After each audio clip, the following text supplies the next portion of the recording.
Hello and welcome to this free mandolin lesson aimed at beginner and intermediate players. This month is a little different. My wife has a big birthday coming up a few days after this recording, so I decided to let her choose the topics for the free lessons this month.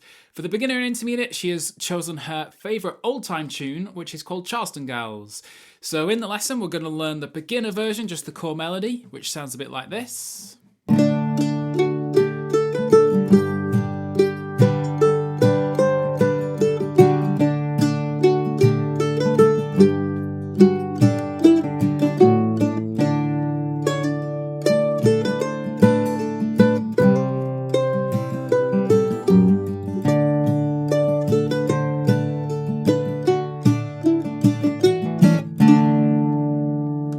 And then we'll add some sort of intermediate mandolin techniques. So we'll add double stops, we'll do some slides into notes, we'll add some chords underneath the melody, and then one other technique that works really well. And hopefully we'll have something that sounds a bit like this.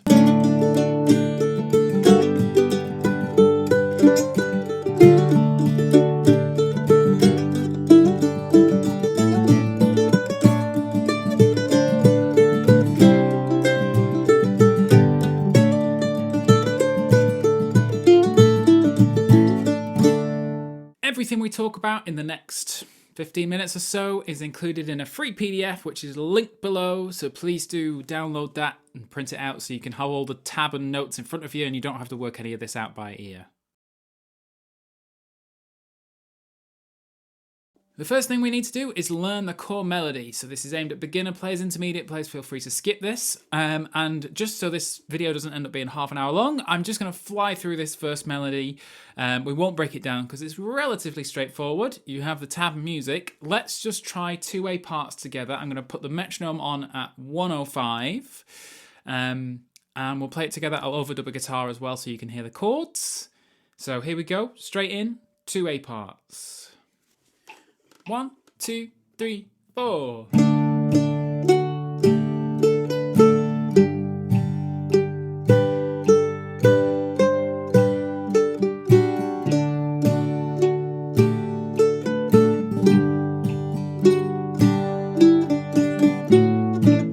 again.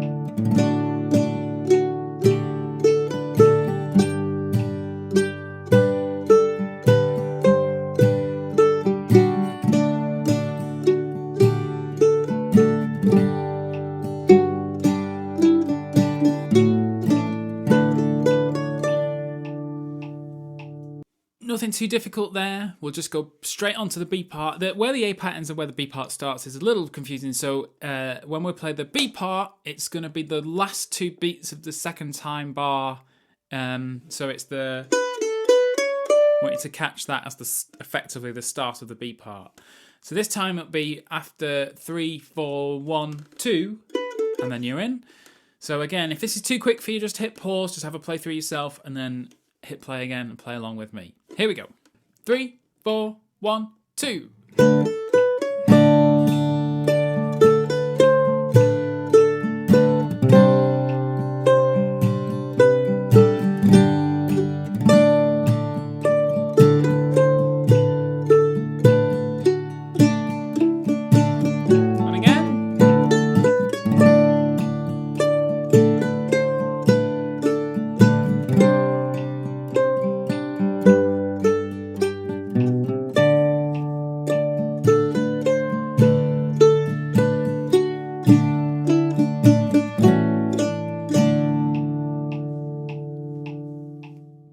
We'll have a full jam through the tune at the end of this video, so if that's your level, then don't worry about the next few minutes or so, just skip ahead to the full jam of the tune.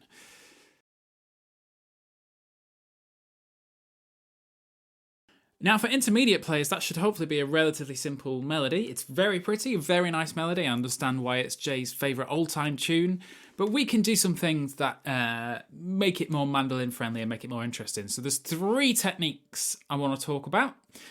First of all, I want to add some double stops. The first thing you should do when you see a relatively simple melody like that is, could I sneak in some double stops or even extra notes so it becomes like a full chord underneath the melody? The prime example of that is in the second bar. So you've got bar 1, it hits that 5. That 5 sounds like quite an important note when you're playing that melody.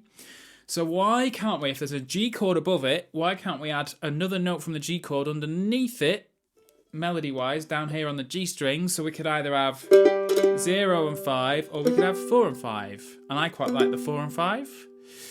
So, and then you just make it a little busier in your right hand. So you just keep the right hand moving. So that first phrase now becomes...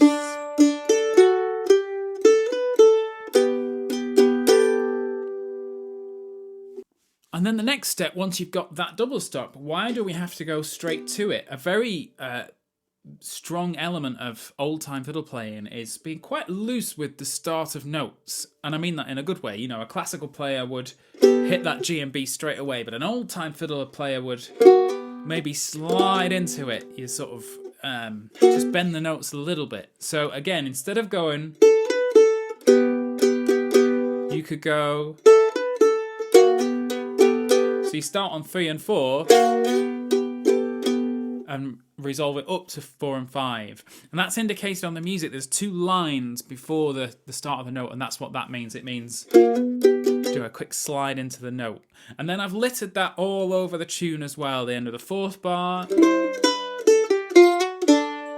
So instead of going straight to the 4, you do a little... So watch out for those little lines in there. They do make really quite a good impact on the tune and really take it away from sort of being nice and straight and classical and really pushes it towards the old-time feel.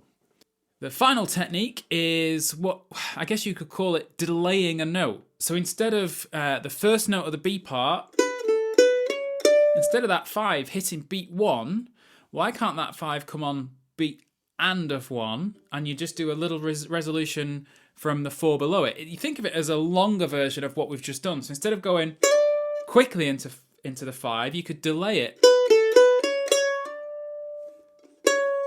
So you're just holding back where that note starts. You're actually holding it back a whole half a beat. So if I was to go from halfway through the second time bar, so I'm hammering on. So it's sort of less bluesy almost, just brings that the start of that note back. Again, has a really cool effect. Old-time players do it all the time. So with those 3 techniques in mind, adding double stops and chords where I can, sliding into notes, and delaying notes, delaying the start of notes where possible, you now have an arrangement. It's on page 5 of the PDF below. So just like before, we'll play an A part, we'll play 2 A parts, and then we'll play 2 B parts. Same speed, so we'll keep it about 105. If it's too quick, just hit pause and try again. Here we go. 1, 2, 3, 4.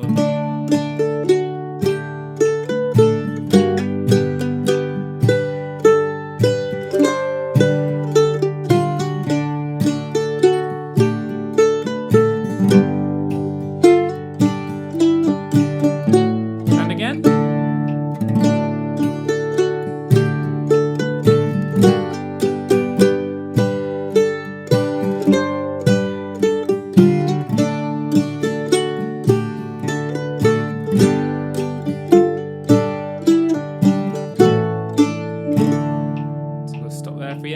So again, if that's too quick, just hit pause and go again.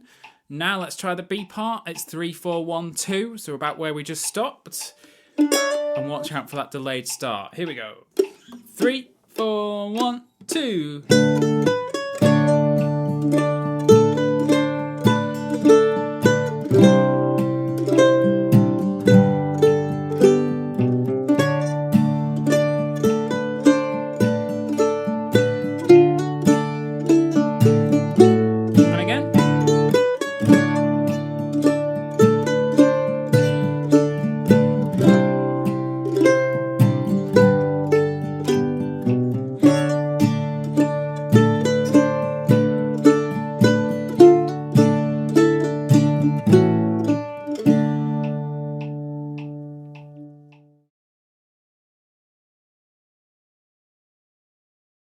So we're getting there. That's now much more mandolin friendly. You know, those slides into notes are very, very doable on the mandolin. Double stops is a very mandolin heavy technique.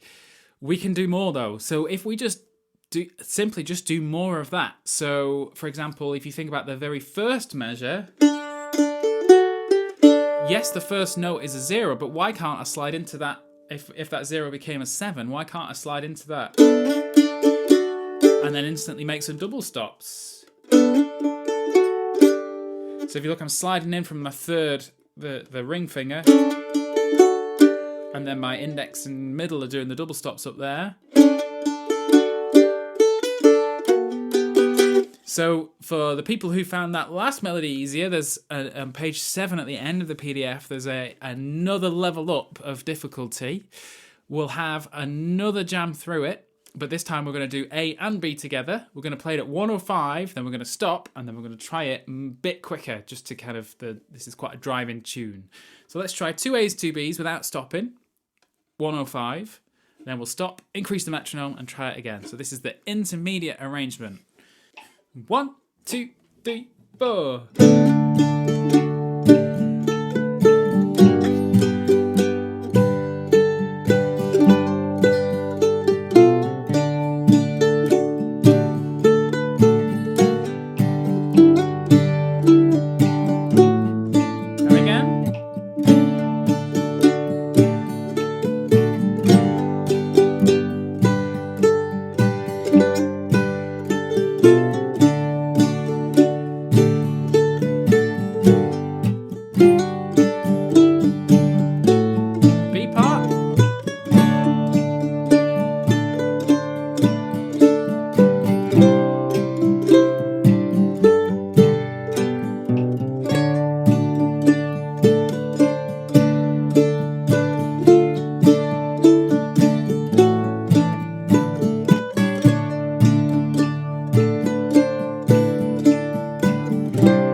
So we really have now taken that quite simple melody and really added lots of mandolin techniques. Hopefully what I would like is you take these ideas and you can apply it to any tune, but all that's left for this lesson is to do that much quicker. So I've added 40 beats per minute to this, so we're now going to play it at 145. If this is too quick, there's a cog down here that you can use to slow me down to sort of 90% of this, but this is really starting to get up at the speed where old timer must play it. So here we go, Charleston Gals. A, B, B. So with the repeats, I'll overdub the guitar. 145 BPM. Let's go. 1, 2, 3, 4.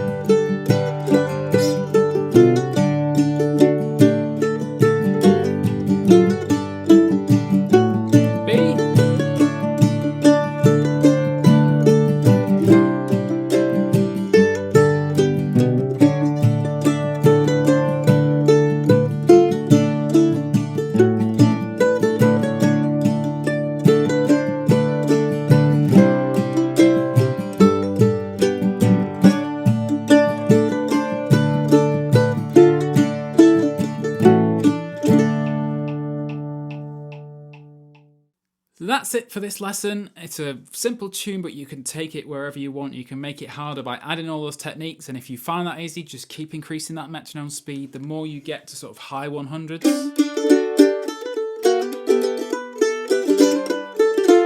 you start really sounding like an old-time player. So I hope you've enjoyed learning it. I understand why it's Jay's favourite old-time tune. Happy birthday, Jay. Hope you've enjoyed the lesson if you've watched it. For everyone mandolin player who's enjoyed it, we do these every month. Please hit like and subscribe while you're here, and we'll see you next month.